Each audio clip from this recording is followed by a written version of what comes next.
నమస్కారం. ఈరోజు మార్కెట్ చూసారా? అదొక సంచలనం.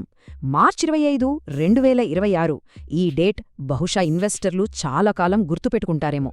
ఎందుకంటే మార్కెట్ ఒకే రోజులో ఆకాశమే హద్దుగా దూసుకెళ్ళింది. అసలు ఇంతలా పెరగడం వెనుక ఉన్న అసలు కదేంటో ఇప్పుడు చూద్దాం. అసలు ఇండియన్ స్టాక్ మార్కెట్లో ఇన్వెస్ట్ చేసిన వాళ్ళకి ఈరోజు ఒక రకంగా పండగే అని చెప్పొచ్చు. సెన్సెక్స్ ఏకంగా 1 కాదు 2 కాదు 1500 పాయింట్లకు పైగా లాభపడింది. ఇది మామూలు విషయం కాదు, అందర్నీ ఆశ్చర్యపరిచింది. ఇక సెన్సెక్స్ దారిలోనే నిఫ్టీ కూడా. అది కూడా మంచి పరుగులు పెట్టింది, సుమారుగా 450 పాయింట్ల లాభంతో.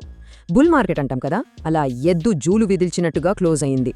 మార్కెట్ మొత్తం చూస్తే ఎక్కడ చూసినా పచ్చగానే కనిపించింది. సరే, అంతా బావుంది, కానీ ఇంత పెద్ద ర్యాలీకి అసలు కారణమేంటి? ఏదో ఒకే ఒక న్యూస్ కాదు, దీని వెనుక ఒక 3 కీలకమైన కారణాలున్నాయి. ఇప్పుడు ఆ మూడిటిని ఒక్కొక్కటిగా విడమరిచి చూద్దాం.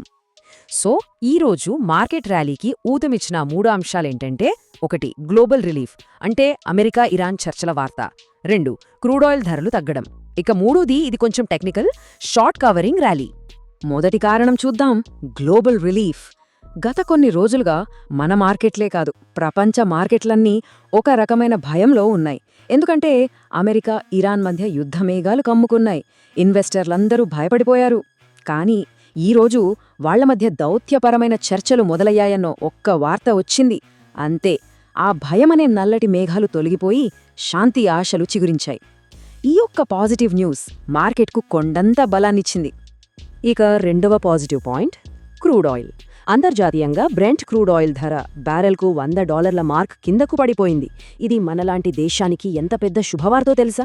ఎందుకంటే చమురు ధర తగ్గితే మనకు రవాణా ఖర్చులు తగ్గుతాయి. దానివల్ల నిత్యావసరాల ధరలు అదుపులోకి వస్తాయి. దీన్నే ఇన్ఫ్లేషన్ తగ్గడం అంటాం. ఈ నమ్మకమే మార్కెట్కు ఇంకాస్త ఊపునిచ్చింది. ఇక మూడోది, ఇది కొంచెం టెక్నికల్ పాయింట్, షార్ట్ కవరింగ్. అంటే ఏంటి? చాలా సింపుల్గా చెప్తాను, వినండి. కొంతమంది ఏమనుకుంటారంటే మార్కెట్ పడిపోతోంది అని బెట్ కడతారు. వాళ్ళేం చేస్తారు? షేర్లను ముందుగానే అమ్మేస్తారు. వాళ్లని షార్ట్ సెల్లర్స్ అంటాం. కానీ ఈరోజేమైంది? మనం ఇందాక చెప్పుకున్నట్టు పాజిటివ్ వార్తలొచ్చాయి. దాంతో మార్కెట్ పైకి వెళ్లడం మొదలైంది. ఇక అంతే, నష్టపోతామని భయపడి ఆ షార్ట్ సెల్లర్స్ వాళ్ల నష్టాలను తగ్గించుకోవడానికి మళ్లీ షేర్లను కొనడం స్టార్ట్ చేశారు. వాళ్లు కూడా కొనడం మొదలుపెట్టేసరికి మార్కెట్ పెరుగుదల మరింత వేగవంతమైంది. అదన్మాట సంగతి.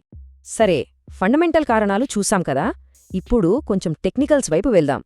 అంటే చార్ట్స్ ఏం చెప్తున్నాయో చూద్దాం. నిఫ్టీకి ముందున్న కీలకమైన లెవెల్స్ ఏంటో ఇప్పుడు చూద్దాం. ముందుగా సపోర్ట్ లెవెల్స్, అంటే ఒకవేళ మార్కెట్ కిందకి వస్తే ఎక్కడ ఆగొచ్చు అని.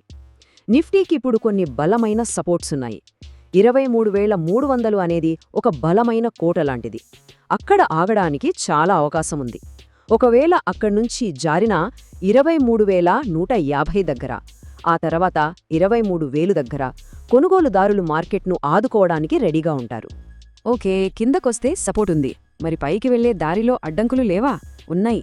వాటినే మనం టెక్నికల్గా రెసిస్టెన్స్ అంటాం.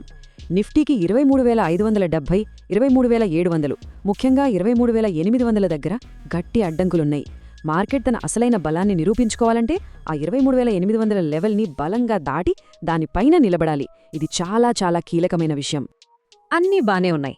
మరి ఈ పరిస్థితిలో మన తర్వాతి స్ట్రాటజీ ఎలా ఉండాలి? మార్కెట్ను జాగ్రత్తగా ఎలా డీల్ చేయాలో కొన్ని ముఖ్యమైన విషయాలే ఇప్పుడు మాట్లాడుకుందాం. అయితే ఇక్కడొక ముఖ్యమైన విషయం గుర్తుపెట్టుకోవాలి. ఈ ఒక్కరోజు ర్యాలీని చూసి అబ్బో అంత అయిపోయింది, మార్కెట్ పూర్తిగా కోలుకుంది అని అనుకుంటే పొరపాటే. బ్యాక్గ్రౌండ్లో విదేశీ ఇన్వెస్టర్ల అమ్మకాల ఒత్తిడి ఇంకా ఉంది. గ్లోబల్ టెన్షన్స్ మళ్లీ ఎప్పుడు మొదలవుతాయో చెప్పలేం. సో ప్రాఫిట్ బుకింగ్తో మార్కెట్ మళ్లీ కిందకొచ్చే అవకాశం కూడా లేకపోలేదు. అందుకే ఇప్పుడేం చెయ్యాలి? మొదటిది ఫోమో, అంటే ఫియర్ ఆఫ్ మిస్సింగ్ అవుట్.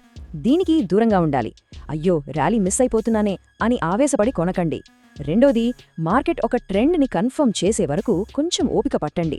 మూడోది, భారీగా ఏమైనా కొనాలి అనుకుంటే మనం ఇందాక చెప్పుకున్న కీలకమైన 23,800 రెసిస్టెన్స్ లెవెల్ దాటిన తర్వాత ప్లాన్ చేసుకోవటం చాలా సేఫ్. వెళ్లే ముందు ఒక చిన్న అప్డేట్. రేపు శ్రీరామనవమి సందర్భంగా మార్కెట్కు సెలవు. సో మన నెక్స్ట్ ట్రేడింగ్ సెషన్ శుక్రవారం అన్నమాట. ఈ 2 రోజుల గ్యాప్లో గ్లోబల్ మార్కెట్లు ఎలా ఉంటాయో చూశాకే మన మార్కెట్ డైరెక్షన్ ఆధారపడి ఉంటుంది.